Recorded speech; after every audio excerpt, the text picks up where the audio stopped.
This product right here made me $52,000 last month, and I'm gonna show you exactly how.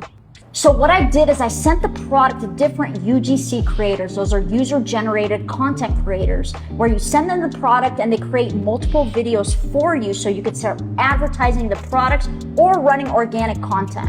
I started running Facebook ads and also organic content on TikTok. This allowed me to drive a bunch of traffic to my website so people can start purchasing the product. I was able to get the product for around $7 with shipping and then turn around and sell it for $42. I was selling the product for $42 and it cost me around $7 for the product and then another $15 to $20 to acquire the customer through ads. So that left me between $15 to $20 profit per sale. I was selling around 36 units per day and that left me with $16,000 in net profit in 1 month.